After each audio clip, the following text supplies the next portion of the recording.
তখন শহরে না ছিল গ্যাস, না ছিল বিজলি বাতি। সন্ধে হলেই ঘরে ঘরে জ্বলে উঠত রেডির তেলের আলো। আর সেই মিটমিটে আলোয় মাস্টারমশাই যখন পড়াতেন প্যারি সরকারের ফার্স্ট বুক, তখন ঘুমে পড়তেন ঢলে। ছেলেবেলার এমনই গল্প শুনিয়েছেন রবীন্দ্রনাথ।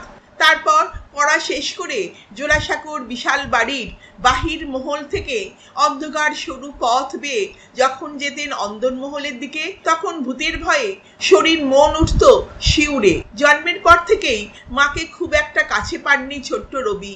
সেই আক্ষেপটা ছিল তার চিরটা কাল। শৈশব কেটেছে চাকরদের অধীনে।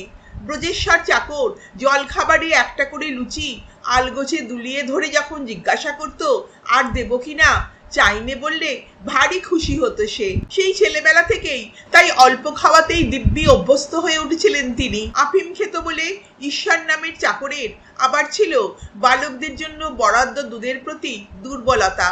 শ্যাম নামের এক চাকর তাকে ঘরের একটা নির্দিষ্ট কোণে বসিয়ে চারপাশে লক্ষণের গণ্ডি টেনে দিয়ে চলে গেলে বালক রবি রামায়ণে বর্ণিত গল্পকথা, যেখানে গণ্ডি পেরিয়ে সীতার কি সর্বনাশ হয়েছিল সেই কথা মনে রেখে চুপ করে বসে বসে সামনের খোলা জানলা দিয়ে দেখতেন পুকুরে মানুষের চানের দৃশ্য।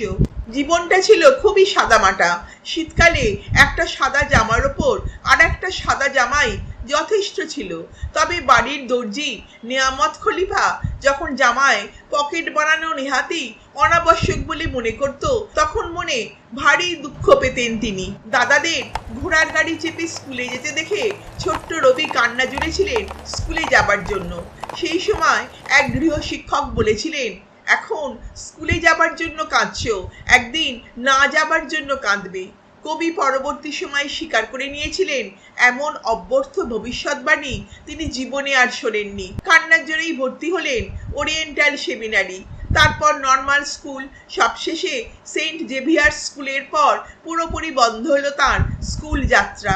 তবে বাড়িতে পড়াশুনো চলতো পুরোদমে। ভোরে অন্ধকার থাকতে উঠে পালোয়ানের সঙ্গে কুস্তি সেরে চলতো একের পর এক বিদ্যা অধ্যয়ন। 8 বছর বয়স থেকে শুরু হলো তার পদ্য লেখা। আর মা সারদা সুন্দরী যখন মারা যান রবীন্দ্রনাথ তখন 14 বছরের কিশোর। তখনই হয়তো শেষ হলো তার ছেলেবেলা।